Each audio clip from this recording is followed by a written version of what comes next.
أعوذ بالله من الشيطان الرجيم بسم الله الرحمن الرحيم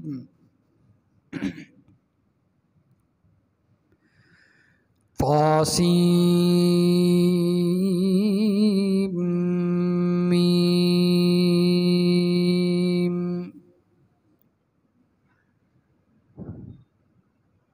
حرف مقطعات اس کی مراد اللہ ہی جانتے ہیں۔ تلک آیات الکتاب المبین، یہ آیتیں ہیں اس کتاب کی جو بالکل واضح ہے۔ نتلو علیک من نبأ موسیٰ وفرعون بالحق لقوم یؤمنون، ہم پڑھتے ہیں تلاوت کرتے ہیں آپ پر موسیٰ علیہ السلام کا کچھ قصہ اور فرعون کا، ٹھیک ٹھیک اس قوم کے لیے جو ایمان رکھتے ہیں۔ ان فرعون علا فی الارض، بے شک فرعون زمین میں سرکش ہو چکا تھا۔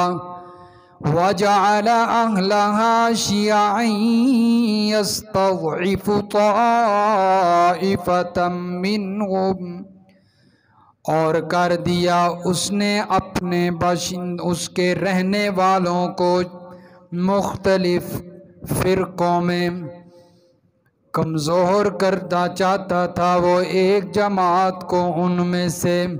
یذبح ابناءہم، ذبح کرتا تھا ان کے بیٹوں کو، ویستحیی نساءہم، اور زندہ رکھتا تھا ان کی لڑکیوں کو، ان کی عورتوں کو۔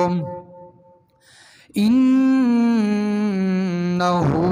کان من المفسدین، بے شک وہ بڑا فسادی تھا، فساد کرنے والوں میں سے تھا۔ وَنُرِيدُ أَن نَّمُنَّ عَلَى الَّذِينَ اسْتُضْعِفُوا فِي الْأَرْضِ، اور ہم چاہتے ہیں کہ ہم احسان کریں ان لوگوں پر جن کو زمین کے اندر کمزور کر دیا گیا۔ وَنَجْعَلَهُمْ أَئِمَّةً، اور ہم ان کو بنا دیں پیشوا امام۔ وَنَجْعَلَهُمُ الْوَارِثِينَ، اور ہم ان کو بنا دیں وارث۔ وَنُمَكِّنَ لَهُمْ فِي الْأَرْضِ، اور ہم ان کو زمین کے اندر اقتدار دیں، حکومت دیں۔ وَنُرِيَ فِرْعَوْنَ وَهَامَانَ وَجُنُودَهُمَا، اور ہم دکھائیں فرعون کو اور حامان کو اور ان دونوں کے لشکروں کو، ماننے والوں کو۔ ما کانوا یحذرون، بنی اسرائیل کی طرف سے وہ چیز جس سے وہ ڈرتے ہیں، جس کا وہ خطرہ کرتے ہیں۔ سبحان ربک رب العزت عما یصفون، وسلام علی المرسلین، والحمد للہ رب العالمین۔ اللہم صلی علی محمد وعلی آل محمد کما صلیت علی ابراہیم وعلی آل ابراہیم انک حمید مجید۔ اللہم بارک علی محمد وعلی آل محمد کما بارکت علی ابراہیم وعلی آل ابراہیم